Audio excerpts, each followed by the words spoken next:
Last week, Louisiana Governor John Bel Edwards vetoed the Fairness in Women's Sports Act, which, among other provisions, makes athletic teams or sporting events designated for females, girls, or women open only to students who are women. How about that? Biological females. Since then, conservatives have been pushing for the state's first veto override session since our state, Louisiana, still my home state, adopted and ratified our 1974 Constitution. So even in my time, almost a decade in the legislature, we had some bills the governor vetoed, but there was never a time in which the legislature called itself back into session to override a veto.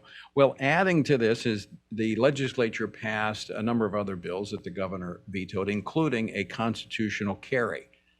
Meaning that if you're over the age of 18 and you are not a criminal, you can carry a gun concealed. Texas also, I think, passed that during this year's, their legislative session this year. So you combine those and there is momentum for the legislature coming back into session and overriding the governor's veto of the Fairness in Women's Sports Act. Joining me now to talk more about this is Gene Mills, president of the Louisiana Family Forum, which is among the groups who pushed lawmakers to hold the session, and they helped spearhead a number of the pro-family bills. They're our affiliate in Louisiana. Gene, welcome back to the program. It's good to be with you, Tony. All right, Gene, give us the latest. Where do we stand on the legislature coming back in for a veto override, and what are the prospects of them overriding the governor on this women's sports bill? It looks very promising right now. You know, the last time we spoke just a few days ago, it was up to the Speaker of the House, who then was slow to act and slow to respond. He has since put out a statement saying not only does he support the veto override session, he would support the veto override. We then shifted attention to the Senate President, Paige Cortez.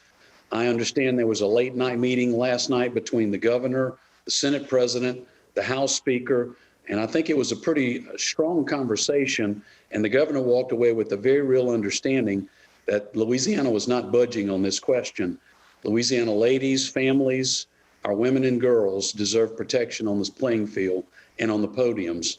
And I think the idea of a session is almost inevitable now. It's even being reported by the business report that we have votes both in the House and the Senate. And this is quite significant for the benefit of our viewers and listeners from other parts of the country. Louisiana has a constitutionally strong governor. The way our government is arranged, the way our tax structure is set, the governor wields a lot of influence because of the money that he controls that comes into the state's general budget and then is divvied out for education and other things. So this would be quite significant. It's the reason that this would be the first time since the Constitution was ratified in 1974 to do this. Now, nothing is done until it's done. What can and what should our listeners and viewers in Louisiana be doing? Well, obviously, the pressure that your listening audience has begun to exert, coupled with our efforts and others, has moved the needle with regard to the state legislators. I think we need to continue to hold that support. So while we may have the numbers today, the ballots don't go out for a veto override session until July 5th. We may have additional vetoes to consider as late as July 3rd, and then the ballots are returned by July 15th or 16th. So this is a waiting game, and it's a can you hold your support game. So at this point, I would encourage your listening audience to contact the Speaker of the House and the Senate President, thank them for their support of a veto session, and encourage them to bring their conservative membership and their legislative bodies to the table for deliberations and an override. And they can do that by simply calling the Capitol at 225-342-6945 and encourage Clay Shakespeare and Paige Cortez to hold steady. All right, again, that number, I know it by heart, 225-342-6945, the number to call. Ask for the House Speaker. And of course, I'd love to involve the rest of you across the country, but we're really talking to those in Louisiana. I would encourage you, if you live in the state of Louisiana, to pick up the phone, make the call, 225-342-6945. Speak to the House Speaker's office and the Senate President.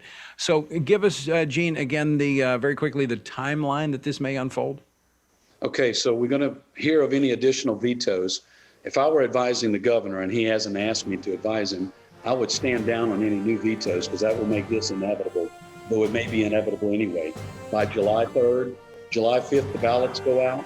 By July 15th, we'll know whether or not there's going to be a veto override session. The session will occur between the 20th and the 25th. But I think this is going to go quickly, and there will rise and fall on the Speaker and the Senate President and their leadership. All right, Gene Mills, thanks so much for joining us. I know that this is not the last time we'll talk about this, so we'll be talking soon. Thanks so much for joining us.